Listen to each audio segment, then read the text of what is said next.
Hello friends, success mind में आपका स्वागत है। आज हम कंप्यूटर के एक मोस्ट इम्पॉर्टेंट टॉपिक मेमोरी उसको देखेंगे।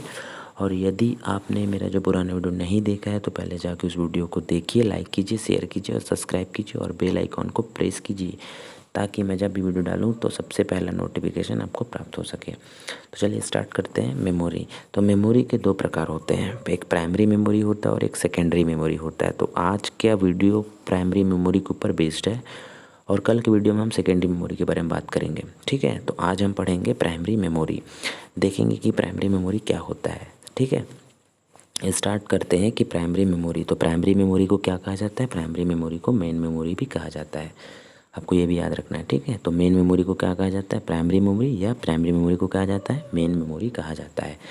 प्राइमरी मेमोरी को सेमीकंडक्टर मेमोरी भी कहते हैं। और प्राइमरी मेमोरी के एग्जांपल कौन से हैं? रैम, रोम, कैश और रजिस्टर।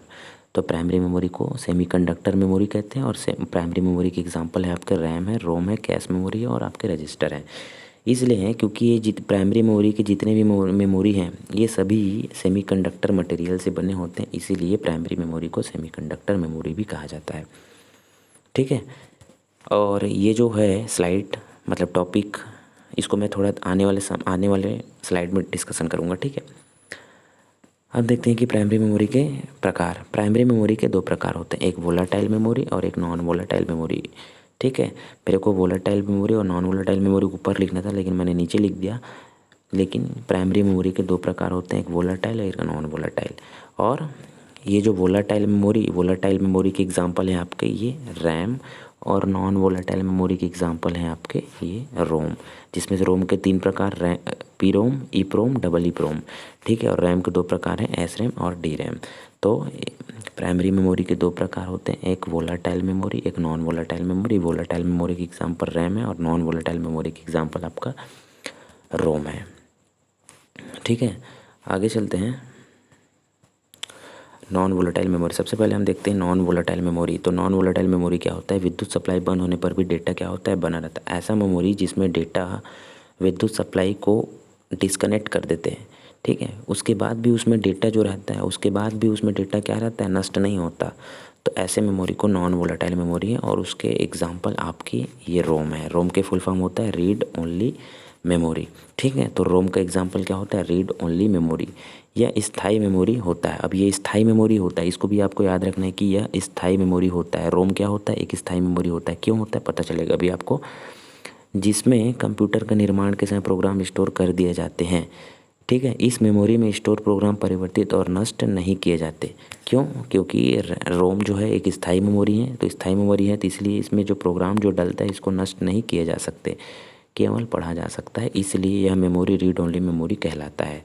रीड ओनली मेमोरी मतलब सिर्फ हम उसको रीड कर सकते हैं। ठीक है, उसमें डेटा अलग से उसको क्या कर परिवर्तित नहीं कर सकते।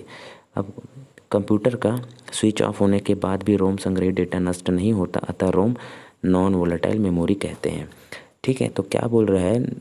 रोम क्या है? एक नॉन वोलेटाइल मेमोरी है। मतलब रोम में जो भी इंस्ट्रक्शन होते हैं वो स्विच ऑफ मतलब कंप्यूटर को विद्युत सप्लाई बंद करने के बाद भी क्या नहीं होते हैं? नष्ट नहीं होते। और क्या हो रहा है इसमें? कंप्यूटर निर्माण के समय प्रोग्राम जो रहते हैं डाल दिए जाते हैं। ठीक है, किसमें? आपके रोम में। एक मिनट, हाँ ठीक है, तो ये होता है आपका रोम। आगे देखते हैं कि कंप्यूटर को स्टार्ट करने के लिए आवश्यक इंस्ट्रक्शन इसी रोम में रहता है। ठीक है, अब देखते हैं कि जैसे कि आपका कंप्यूटर है, आप कंप्यूटर को जब स्टार्ट करते हो तो कंप्यूटर को स्टार्ट करने के समय कंप्यूटर को भी कुछ ना कुछ तो इंस्ट्रक्शन चाहिए। ठीक है, कंप्यूटर को कुछ ना कुछ तो डेटा चाहिए। तो वो डेटा कौन प्रोवाइड करेगा? वो डेटा आपका रोम प्रोवाइड करेगा। ठीक है, तो कंप्यूटर को स्टार्ट करने के लिए जो भी डेटा रहेगा वो डेटा हम सब में किस में स्टोर करते हैं? वो डेटा हम सब में रोम में स्टोर करते हैं। क्यों स्टोर करते हैं? क्योंकि रोम एक परमानेंट मेमोरी है, उसको उसमें जो डेटा रहेगा कभी नष्ट नहीं किया जा सकता। और हमको हर बार क्या करना है? कंप्यूटर को ऑन कर भी करना है, ऑफ़ करना है, ऑन करना है, ऑफ़ करना है। और उस डेटा को हमको हर बार रिक्वायरमेंट रहेगी, इसीलिए उस डेटा को रोम में क्या करते हैं? रोम वाले मेमोरी में क्या करते हैं? डालते हैं। ठीक है, तो रोम में क्या रहता है? कंप्यूटर को जब हम स्टार्ट करते हैं तो कंप्यूटर स्टार्ट करने के लिए क्या करता है? कुछ ना कुछ उसका इंस्ट्रक्शन चाहिए, तभी तो स्टार्ट होगा ना कंप्यूटर। और वही इंस्ट्रक्शन कौन से मेमोरी में लोड रहता है, रोम मेमोरी में लोड रहता है। और रोम का फुल फॉर्म होता है आपका रीड ओनली मेमोरी, ठीक है। रोम को आपको बिल्ट इन मेमोरी भी कहते हैं। इसको आपको याद रखना है कि बिल्ट इन मेमोरी किसे कहते हैं। आपको ऑप्शन दे देगा रैम, रोम और आपका हार्ड डिस्क, ठीक है। तो रोम को क्या कहा जाता है, रोम को बिल्ट इन मेमोरी भी कहा जाता है, ठीक है। इसी रोम में बायोस सॉफ्टवेयर होता है, ठीक है।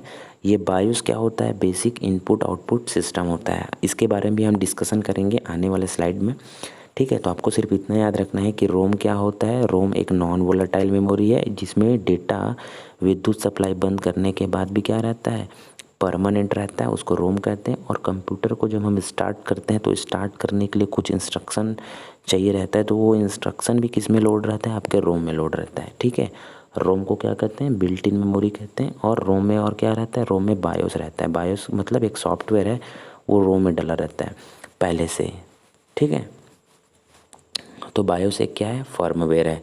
इसके बारे में डिस्कशन करेंगे कि ये फर्मवेयर सॉफ्टवेयर होता क्या है। लेकिन आपको ये याद रखना है कि बिल्ट इन मेमोरी किसे कहते हैं, बायोस सॉफ्टवेयर किस में रहता है, और बायोस एक फर्मवेयर सॉफ्टवेयर है, ठीक है। अब थोड़ा देख लेते हैं रोम के प्रकार।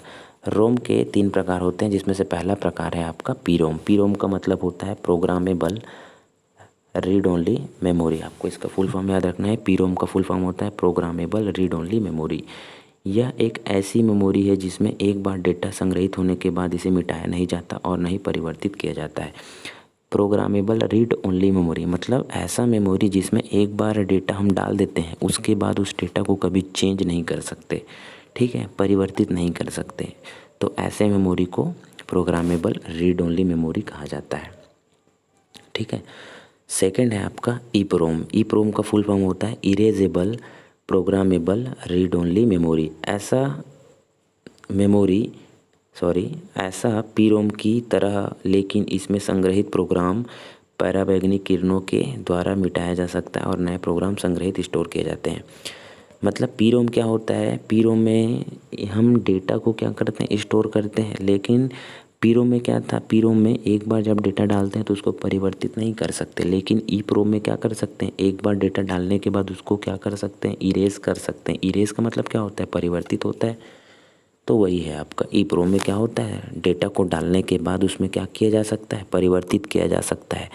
और परिवर्तित किसके माध्यम से करते हैं, ये अल्ट्रावायलेट रेज के माध्यम से करते हैं। पराबैंगनी किरणों के माध्यम से क्या किया जाता है, उसमें जो डेटा रहता है उसको क्या किया जाता है, नष्ट किया जाता है। उसके बाद हम फिर से उसमें डेटा डालते हैं, किसमें, erasable programmable read only memory में, ठीक है। थर्ड है आपका डबल ईप्रोम। डबल ई का फुल फॉर्म होता है electrical programmable read only memory. एक नई तकनीक ईप्रोम भी है जिसमें मेमोरी से प्रोग्राम को विद्युतीय विधि से मिटाया जाता है, ठीक है। इन दोनों, पहला ये जो आपको है ईप्रोम और डबल ईप्रोम दोनों एक ही है, ठीक है। इसमें भी ईप्रोम में क्या कर सकते हैं, डेटा को डालते हैं, डेटा को डालने के बाद उसको क्या कर सकते हैं, मिटा सकते हैं, उसके बाद नया डेटा डाल सकते हैं। और डबल ईप्रोम में भी क्या कर सकते हैं, डेटा को मिटा सकते हैं। दोनों में अंतर सिर्फ एक ही है कि इसमें डेटा को मिटाने के लिए पराबैंगनी किरणों का उपयोग किया जाता है, और डबल ईप्रोम में डेटा को मिटाने के लिए विद्युतीय विधि, इलेक्ट्रिकली विधि से क्या किया जाता है, मिटाया जाता है, ठीक है। तो ये होता है आपका। अब अभी हमने देखा था कि फर्मवेयर क्या होता है, ठीक है। फर्मवेयर, अब थोड़ा सा हम देख लेते हैं कि एक्चुअली में फर्मवेयर क्या होता है। तो फर्मवेयर एक प्रकार का सॉफ्टवेयर होता है। तो फर्मवेयर क्या होता है, एक प्रकार का सॉफ्टवेयर होता है जो हार्डवेयर के साथ जुड़ा रहता है। फर्मवेयर एक सॉफ्टवेयर किसी भी हार्डवेयर के मैन्युफैक्चरिंग के समय इंस्टॉल किया जाता है। मतलब ऐसा सॉफ्टवेयर है फर्मवेयर जो जिस भी चीज़ का मैन्युफैक्चर कर रहे हैं, बना रहे हैं, उसी समय उसमें क्या किया जाता है, उसको इंस्टॉल किया जाता है। इसीलिए तो उसको क्या करते हैं, इन बिल्ट मेमोरी कहा जाता है रोम को। और रोम में ही तो क्या रहता है, फर्मवेयर सॉफ्टवेयर रहता है, ठीक है। तो इसमें हार्डवेयर जैसे keyboard, hard drive, BIOS, graphic card और प्रिंटर, इसके अलावा आपके किसी भी घरेलू उपकरण जैसे टीवी, माइक्रो ओवन और वॉशिंग मशीन आदि में एम्बेडेड होता है। फर्मवेयर किसी भी हार्डवेयर के बेसिक फंक्शन परफॉर्म करने इंस्ट्रक्शन होते हैं, इसलिए फर्मवेयर का हार्डवेयर के सॉफ्टवेयर भी कहते हैं। अब इतना बड़ा ना हो कि मैं आपको सिंपल से लैंग्वेज में बता रहा हूँ कि फर्मवेयर क्या होता है। ऐसा सॉफ्टवेयर जब कोई हम मशीन बना रहे हैं और मशीन बनाने के समय ही उसमें क्या कर दिया जाता है, उसको उसमें इंस्ट्रक्शन सेट कर दिया जाता है। तो उसको फर्मवेयर सॉफ्टवेयर कहते हैं। एग्जांपल के लिए जैसे कि वॉशिंग मशीन, आज की डेट में वॉशिंग मशीन में टाइमर लग रहता है, जैसे कि वॉशिंग मशीन ऑन कर दो और टाइमर फिक्स कर दो 2 मिनट, ठीक है, तो ऑटोमेटिक 2 मिनट के बाद वो क्या होगा, वॉशिंग मशीन ऑटोमेटिक बंद हो जाएगा, ठीक है। तो ये हम वॉशिंग मशीन को 2 मिनट का टाइमर दिए और 2 मिनट का टाइमर देने के बाद ही क्यों बंद हो गया, क्या वॉशिंग मशीन के पास दिमाग है क्या जिसमें बंद हो जाएगा, ठीक है। तो वो क्या है, वही जो 2 मिनट 4 मिनट 5 मिनट ये सब जितने भी इंस्ट्रक्शन है वो किस में किए जाते हैं, रोम में लोड किए जाते हैं, ठीक है। और जब वॉशिंग मशीन बन रहा होगा उस समय ही क्या कर दिया जाता है, उसमें सॉफ्टवेयर को क्या कर दिया जाता है, प्रोग्राम को लोड कर दिया जाता है। किस में लोड, कौन से मेमोरी में लोड कर दिया जाता है, आपके रोम वाले मेमोरी में लोड कर दिया जाता है, ठीक है। तो जितने भी ऐसे मेमोरी जो कंपनी मतलब जो भी प्रोडक्ट बन रहा होगा और बनते समय ही उसको क्या कर जाता है, प्रोग्राम उसमें जोड़ दिया जाता है, ठीक है, उसमें प्रोग्राम सेट कर दिया जाता है। तो उस प्रकार के सॉफ्टवेयर को फर्मवेयर सॉफ्टवेयर कहते हैं, ठीक है। और उस प्रोग्राम होता है जो डेटा रहता है उसको कौन से मेमोरी में सेट करते हैं, कौन से मेमोरी में डालते हैं, तो वो होता है आपके रोम में। इसीलिए तो बिल्ट इन मेमोरी कहा जाता है रोम को, ठीक है।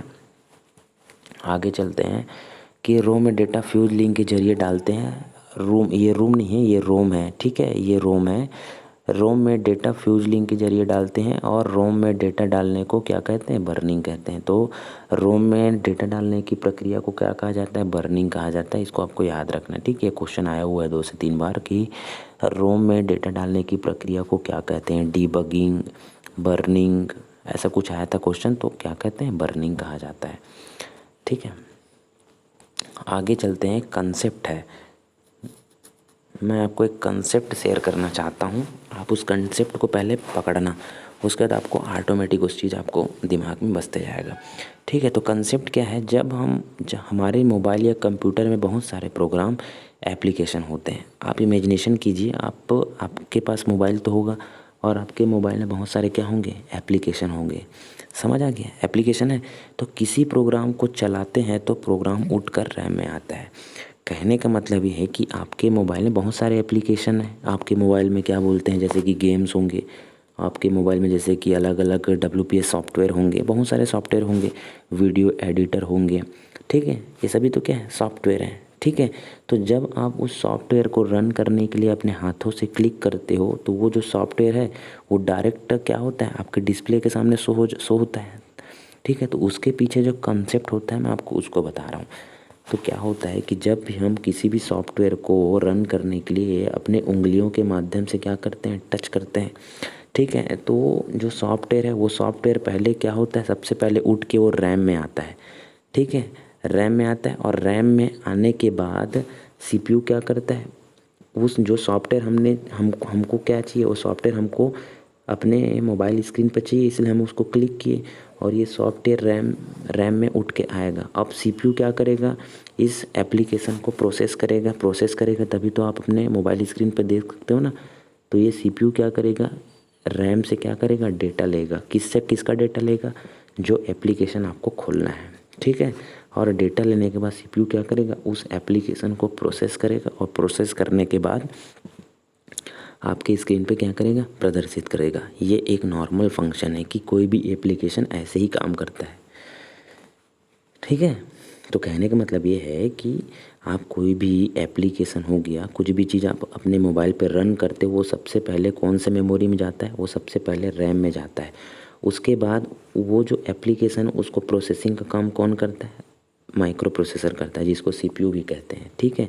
तो CPU क्या करेगा, ये जो रैम में जो एप्लीकेशन उठ के गया है, CPU इस रैम से क्या लेगा, उसका डेटा लेगा। किसका डेटा लेगा, जो चीज़ आपको चाहिए, ठीक है। उसके बाद उसको क्या करेगा, प्रोसेस करेगा। प्रोसेस करने के बाद आपके स्क्रीन पे वो क्या करेगा, प्रदर्शित करेगा, ठीक है। तो ये होता है आपका कंसेप्ट कि आखिर एप्लीकेशन कैसे वर्क करते हैं हमारे मोबाइल पे, ठीक है। तो ये होता है। उसके बाद क्या करता है, CPU क्या करता है, उसको प्रोसेस करेगा और प्रोसेस करने के बाद जो अंतिम रिज़ल्ट है, जिसको फाइनल रिज़ल्ट बोलते हैं, उसको भी अस्थायी रूप से मैं अस्थायी रूप से बात कर रहा हूँ ना, टेम्पररी रूप से किस में स्टोर करेगा, आपके रैम में स्टोर करेगा। रैम मतलब होता है क्या है? रैम मतलब होता है प्राइमरी मेमोरी। तो वही जो मैं आपको बताया था पहले वीडियो, पहला जो फर्स्ट स्लाइड था उसमें कुछ जो कंटेंट था उसको नहीं बताया था, तो वही है। तो क्या होता है आपका, एक बार मैं आपको फिर से बता देता हूँ कि जैसे आपके पास मोबाइल है और आप मोबाइल में कुछ भी चीज़ करना चाहते हो तो आप क्या करते हो, अपने उंगली के माध्यम से उसको टच करते हो। तो उसके पीछे में क्या प्रोसेस होता है, वो जो जिस चीज़ को आप एक्सेस करना चाहते हो वो चीज़ आप उंगली के माध्यम से टच करते हो और वो उठ के चले जाता है रैम में। रैम में जाता है, उसके बाद सीपीयू होता है। सीपीयू क्या करता है, उस रैम से उस डेटा को उठाता है। उठाने के बाद सीपीयू क्या करता है, उसको प्रोसेस करता है। प्रोसेस करने के बाद तुम्हारे स्क्रीन में क्या करता है, शो करता है। उसके बाद जब वो फाइनल डेटा प्रोसेस करने के बाद जो फाइनल डेटा बच जाता है, फाइनल डेटा मतलब तैयार हो जाता है, वो फाइनल डेटा भी अस्थायी रूप से आपके रैम में ही क्या होता है, स्टोर रहता है। तो आपसे इसमें हर एक क्वेश्चन बनता है, हर एक क्वेश्चन आया हुआ है। अगर आपको क्या बोलते हैं, आपके पास पुराने क्वेश्चन पेपर हैं सीजी व्यापम या सीजीपीएससी जिसमें कंप्यूटर के क्वेश्चन आते हैं, आप उसको उठा के देखिएगा, ऐसे ही क्वेश्चन आ जाता है। कैसे क्वेश्चन आ जाता है कि जो सीपीयू द्वारा जो अंतिम रिजल्ट होता है वो कौन से मेमोरी में स्टोर किया जाता है। तो आपका कौन से मेमोरी में स्टोर किया जाता है, प्राइमरी मेमोरी। ठीक है, प्राइमरी मेमोरी में स्टोर किया जाता है, ये क्वेश्चन आता है।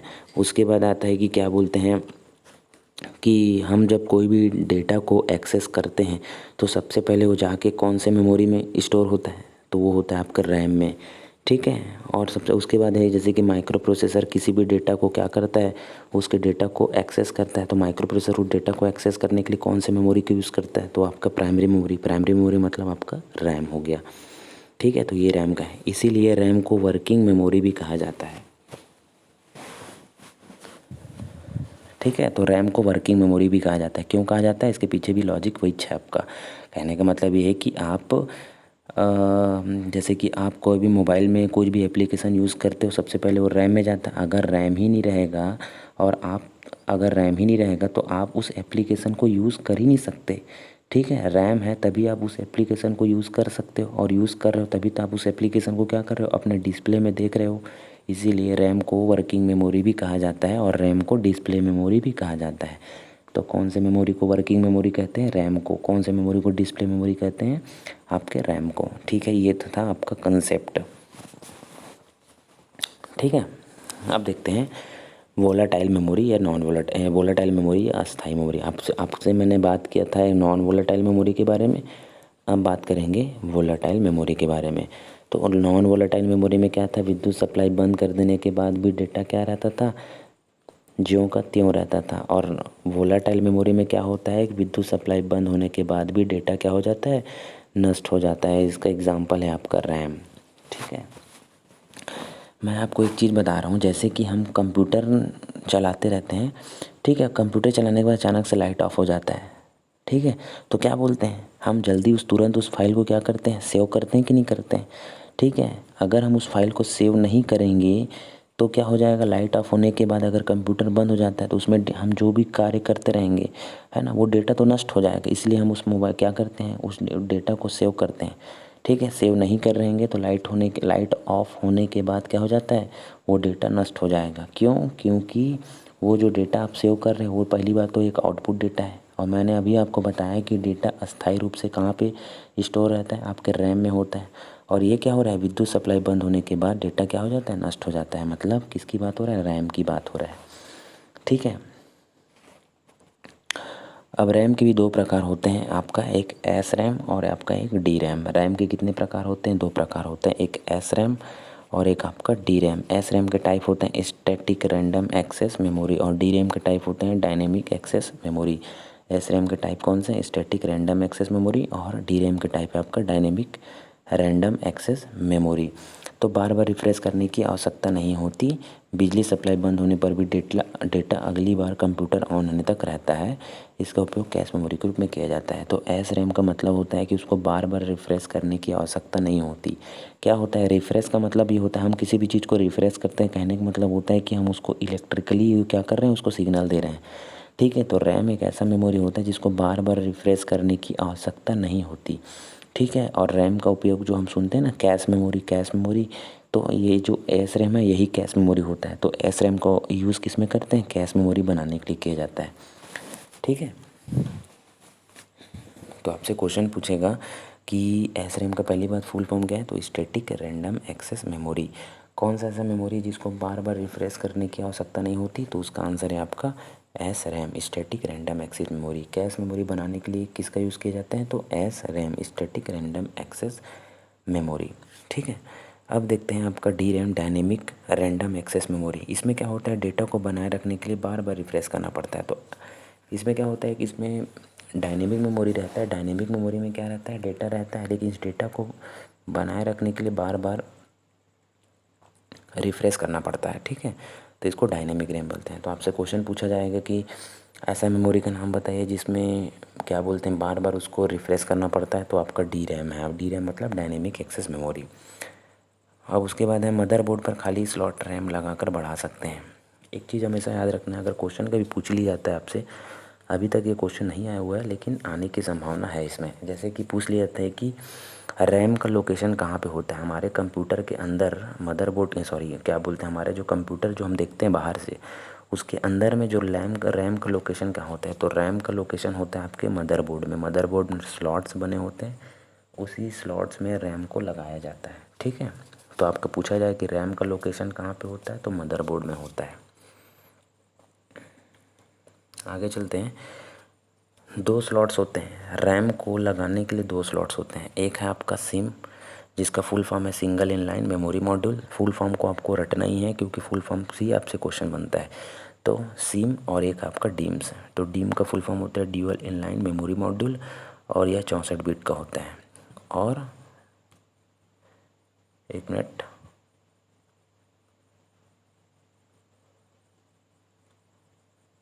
ठीक है। तो सिम का सिंगल इनलाइन मेमोरी मॉड्यूल और डीम का होता है dual inline memory module. SIM है जो कितने बिट का होता है, 32 बिट का होता है, और डीम है आपका 64 बिट का होता है।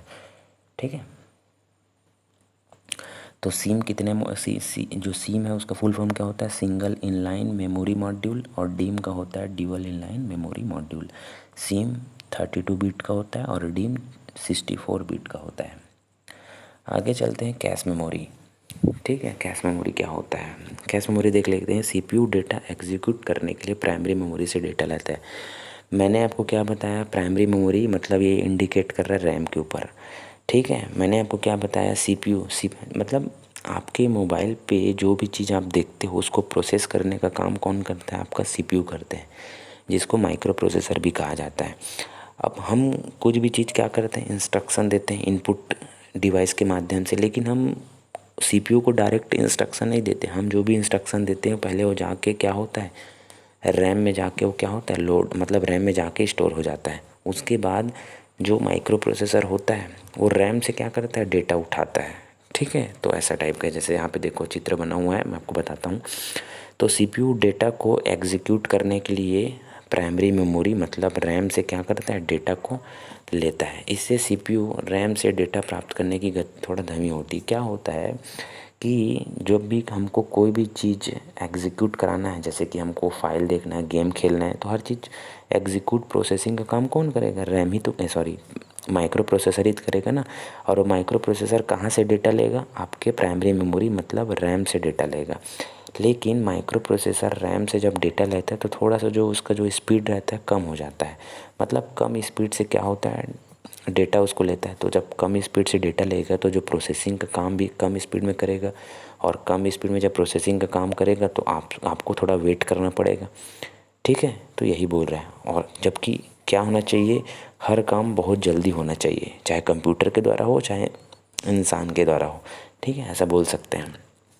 ठीक है, तो इसी चीज़ को दूर करने के लिए कैश मेमोरी का क्या किया गया, कॉन्सेप्ट लाया गया। ठीक है, मेमोरी सीपीयू क्या करता है, रैम से डेटा लेता है। क्यों लेता है, उसको एग्जीक्यूट करना है, लेकिन रैम से जब डेटा लेता है तो उसकी गति थोड़ा कम हो जाती है। और इसी गति को दूर करने के लिए उसके दोनों के बीच में क्या लगा दिया जाता है, कैश मेमोरी लगा दिया जाता है, ताकि सीपीयू का स्पीड क्या हो सके, बढ़ सके। बस यही है आपका। तो इस गति मतलब अतः इस गति बाधा को दूर करने के लिए कैश मेमोरी का यूज़ किया जाता है। कैश मेमोरी सीपीयू और प्राइमरी मेमोरी के बीच में बफर का काम करता है। तो प्राइमरी मेमोरी और सीपीयू के बीच में बफर का काम कौन करता है, आपका कैश मेमोरी करता है। ठीक है, आपको ये याद रखना है। जैसे कि आपको मैं डायग्राम से बता देता हूँ। जैसे कि आपका देखो, ये है आपका मेन मेमोरी, ठीक है, सॉरी एक मिनट। जैसे कि ये है आपका सीपीयू। सीपीयू क्या करता है, जितने भी आपको जो भी चीज़ आपको देखना है, चाहे आप वीडियो देखोगे, चाहे आप गेम खेलोगे, चाहे आप ऑडियो सुनोगे, चाहे आप कंप्यूटर या मोबाइल में जो भी चीज़ करोगे, हर चीज़ को प्रोसेसिंग करने का काम कौन करता है, सीपीयू करता है। और सीपीयू उससे रिलेटेड जो भी डेटा चाहिए उसको, ठीक है, वो किससे लेता है, आपके मेन मेमोरी मतलब रैम से लेता है। लेकिन सीपीयू रैम से जब डेटा लेता है तो स्पीड क्या हो जाता है, कम हो जाता है। और हमको क्या चाहिए, हमको उसका स्पीड को बढ़ाना है, तो हम क्या लगा देते हैं, बीच में कैश मेमोरी लगा देते हैं, ताकि ये जो सीपीयू है यहाँ ना जाके यहाँ से सिर्फ क्या करे, डेटा ले सके, ठीक है। तो इसकी सीपीयू की स्पीड बढ़ेगी नहीं। पहले सीपीयू, एक मिनट, पहले सीपीयू यहाँ से डेटा लेता था, ठीक है, अब सीपीयू यहाँ से डेटा ले रहा है, मतलब उसका सीपीयू का स्पीड बढ़ गया ना। तो क्या हुआ, गति अवरोधक को दूर करने के लिए कैश मेमोरी का यूज़ किया जाता है। और सीपीयू और जो प्राइमरी मेन मेमोरी रहता है उसके बीच में बफर का काम कौन करता है, आपका कैश मेमोरी करता है। आपको ये याद रखना है, ठीक है। आगे चलते हैं, बेसिक इनपुट आउटपुट सिस्टम। एक मिनट। तो बायोस क्या होता है, मैं आपको हम बात किया था कि BIOS, basic input output system की बायोस क्या होता है। यह एक फर्मवेयर सॉफ्टवेयर होता है। मैंने आपको बताया था कि पहले बात तो यह है कि बायोस का फुल फॉर्म क्या होता है, बेसिक इनपुट आउटपुट सिस्टम। और बायोस क्या है, एक फर्मवेयर सॉफ्टवेयर है। बायोस क्या है, आपका एक फर्मवेयर सॉफ्टवेयर है। मैंने आपको बताया था कि फर्मवेयर सॉफ्टवेयर क्या होता है। एक बार और आपको बता देता हूँ कि ऐसा सॉफ्टवेयर जब कोई, मतलब क्या बोलना चाहिए, जब कोई मशीन है, जैसे वॉशिंग मशीन है और जैसे कि एसी है ना, ये सब चीज़ में भी क्या रहता है, कुछ ना कुछ सॉफ्टवेयर डला रहता है। तभी तो वॉशिंग मशीन में हम 2 मिनट का क्या करते हैं, 2 मिनट का टाइमर सेट करते हैं और 2 मिनट के बाद ऑटोमेटिक क्या हो जाता है, वॉशिंग मशीन बंद हो जाता है।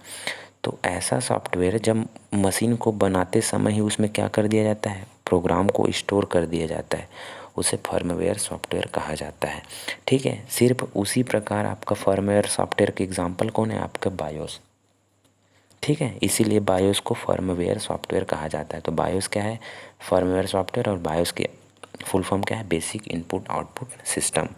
तो बायोस क्या करता है, पोस्ट चलाता है। पोस्ट का फुल फॉर्म आपको याद रखना है, ये क्वेश्चन आया हुआ है 2 से 3 बार, ठीक है। पोस्ट का फुल फॉर्म होता है पावर ऑन सेल्फ टेस्ट। तो पोस्ट का मतलब क्या होता है, जैसे हम कंप्यूटर को ऑन करते हैं तो देखना, कभी भी जब आप कंप्यूटर या मोबाइल को ऑन करोगे तो कम से कम 1 मिनट या आधा मिनट या 2 मिनट का टाइम लेता है, ठीक है। तो वो 2 मिनट या 1 मिनट का टाइम इसलिए लेता है कि जब सबसे पहले आप कंप्यूटर को ऑन करोगे तो सबसे पहले बायोस क्या होता है, सबसे पहले बायोस स्टार्ट होता है। तो अगर आपको यहाँ से क्वेश्चन बन गया है, जैसे कि सबसे पहले हम कंप्यूटर को स्टार्ट करते हैं तो सबसे पहले कौन, मतलब कौन ऑन होता है, ऐसा अगर क्वेश्चन पूछ दिया तो आपको आंसर क्या देना है, बायोस ऑन होता है। अब बायोस क्या करता है, पोस्ट चलाता है। पोस्ट का फुल फॉर्म क्या होता है, पावर ऑन सेल्फ टेस्ट। अब ये पावर ऑन सेल्फ टेस्ट क्या होता है, जैसे हम कंप्यूटर को ऑन करते हैं तो कंप्यूटर में जितने भी हार्डवेयर जुड़े रहते हैं, जैसे कंप्यूटर में क्या बोला, आपका प्रिंटर जुड़े हुए हैं, कंप्यूटर में आपके मेमोरी ऐड हुए हैं, कंप्यूटर में आपका क्या बोलते हैं, आपका कीबोर्ड है, कंप्यूटर में आपका मदरबोर्ड है। और सभी हार्डवेयर को क्या करता है, चेक करता है कि सभी हार्डवेयर कंप्यूटर से अच्छे तरीके से कनेक्टेड हैं या नहीं, ठीक है। अगर अच्छे तरीके से कनेक्टेड हो जाएंगे तो कंप्यूटर आपका ऑन हो जाएगा। अगर कोई भी, अगर जैसे कि कीबोर्ड मान लो कनेक्टेड नहीं है, ढीला ढाला है उसको, ठीक है, तो आपको वहाँ पे क्या कर देगा, इंस्ट्रक्शन दे देगा कि आपका जो कीबोर्ड है अच्छे तरीके से नहीं लगा हुआ, कृपया उसको लगाइए, ऐसे करके। तो यही होता है आपका पावर ऑन सेल्फ टेस्ट। मतलब कंप्यूटर को जब हम ऑन करते हैं तो पावर ऑन सेल्फ टेस्ट क्या करता है, मतलब बायोस क्या करता है, सभी हार्डवेयर को चेक करता है कि सभी हार्डवेयर कंप्यूटर से अच्छी तरीके से जुड़े हैं या नहीं। तो इसका काम सिर्फ यही होता है। और बायोस का फुल फॉर्म होता है बेसिक इनपुट आउटपुट सिस्टम, और बायोस का एक फर्मवेयर सॉफ्टवेयर है, ठीक है। एक और टॉपिक है आपका, जैसे कि बूटिंग। बूटिंग से भी आप भली भांति परिचित होगी। जैसे कि हम कंप्यूटर को स्टार्ट करते हैं तो विंडो स्टार्ट होने से पहले की गई प्रक्रिया को बूटिंग कहते हैं। मतलब जब हम कंप्यूटर को ऑन करते हैं और ऑन करने के बाद जब हमको सबसे पहली बार स्क्रीन दिखाया जाता है, मतलब आता है हमारे सामने में, उन दोनों के बीच, उन दोनों के मतलब बीच में कुछ समय लगता है। तो उन दोनों के बीच में जो समय में जो भी चीज़ होता है कंप्यूटर के अंदर या मोबाइल के अंदर, उसी को बूटिंग कहा जाता है। बूटिंग 2 प्रकार के होते हैं, वेरी इंपॉर्टेंट क्वेश्चन, ठीक है। एक वार्म बूटिंग और एक कोल्ड बूटिंग। जो वार्म और cold booting, very important question, ये क्वेश्चन आता है हमेशा। तो आपको याद रखना है कि वार्म बूटिंग क्या होता है, चलते हुए कंप्यूटर को रीस्टार्ट करना वार्म बूटिंग कहलाता है। वार्म मतलब क्या होता है, गर्म, और गर्म कंप्यूटर तब होगा जब वो चल रहा होगा। तो चलते हुए कंप्यूटर को क्या करना, रीस्टार्ट करना वार्म बूटिंग कहलाता है। कोल्ड मतलब ठंडा, ठीक है। तो पूर्णतः जो कंप्यूटर पूरी तरीके से बंद है और उसको क्या करना, चालू करना, तो वो होता है आपका कोल्ड बूटिंग कहलाता है, ठीक है। इसको याद रखिएगा। तो वीडियो को लाइक कीजिए, सब्सक्राइब कीजिए, शेयर कीजिए। धन्यवाद।